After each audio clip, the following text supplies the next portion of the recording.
નમસ્કાર દર્શક મિત્રો, હું શીતલ મહેતા. ન્યૂઝ ઓફ કચ્છમાં આપનું સ્વાગત છે. જોઈએ આજના સમાચાર.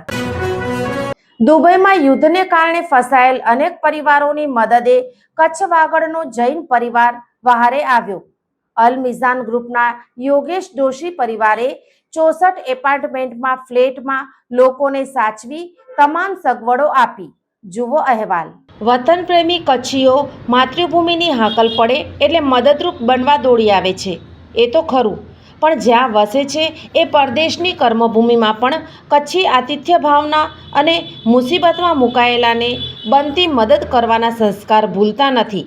દુબઈમાં પોણા 3 દાયકાથી વસતા મૂળ વાગડના યોગેશ દોશી અને અશોક દોશીએ અખાતી યુદ્ધ પછીના સંજોગોમાં દુબઈમાં ફસાઈ ગયેલા ભારતીયોની ભરપૂર મદદ કરી. એમણે 64 યુનિટ એપાર્ટમેન્ટ્સ ફ્લેટ ખોલી આપ્યા અને ખાવા પીવા મનોરંજનની વ્યવસ્થા કરી આપી હતી. યોગેશભાઈ દોશી શાંતિનિકેતન ફાઉન્ડેશન સાથે કચ્છ ગુજરાતમાં હૃદયરોગ નિવારણ, પર્યાવરણ જતનના કામો કરે છે. દુબઈમાં અલ મિઝાન ગ્રુપ તેમનું કારોબારી એકમ છે. દોશીએ જણાવ્યું કે પરિસ્થિતિ ચિંતાજનક હતી. ઈરાનના ડ્રોન હુમલા છતાં દુબઈ સુરક્ષિત છે, પરંતુ એરપોર્ટ બંધ થઈ ગયા, વિમાન સેવા રદ થતાં સેંકડો ગુજરાતી ભારતીયો મુસીબતમાં મુકાયા હતા. પરિવાર સાથે ફરવા આવેલા આ લોકો માટે રહેવું ક્યાં એ ગંભીર પ્રશ્ન હતો. કચ્છી માળુએ દિલથી વિચાર્યું ને કામે લાગ્યા. હકીકતમાં અશોક દોશી દુબઈ સ્થિત ઇન્ડિયન પીપલ્સ ફોરમના વાઇસ પ્રેસિડેન્ટ છે. ઇન્ડિયન કોન્સ્યુલેટ સાથે સંપર્કમાં હતા. આમ ભારતીયો માટે 64 એપાર્ટમેન્ટ્સ ફ્લેટ ખોલી આપ્યા. નીલાબેન યોગેશ દોશી કહે છે કે અલ મિઝાન ગ્રુપ આઈપીએફ મેમ્બર તથા દોશી પરિવાર એક્ટિવ હતો. સૌને ભરોસો બેસાડ્યો કે તમે પોતાના ઘરમાં જ છો, સુરક્ષિત છો. ઇન્ડિયા પરિવારજનોને કહી દો કે ચિંતા ન કરે, 1 મહિનો લાગશે તોય વાંધો નથી. બધાને સ્વિમિંગ પુલ, ગેમ્સ, ટેલિવિઝન અને સારા ફૂડથી એન્ટરટેઇન કરવામાં આવી રહ્યા છે. હવે તો વિમાન સેવા ધીમે ધીમે શરૂ થઈ છે.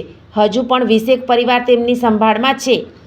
આઈપીએફ યુએઈના ઉપપ્રમુખ અશોક દોશીની પહેલ હેઠળ અને અલ મિઝાન ગ્રુપના અધ્યક્ષ યોગેશ દોશી તરફથી ફસાયેલી વ્યક્તિઓ અને તેમના પરિવારોને આશ્રય આપવા માટે બહુવિધ સજ્જ 2 બેડરૂમવાળા 20 એપાર્ટમેન્ટ ઉપલબ્ધ કરાવવામાં આવ્યા હતા.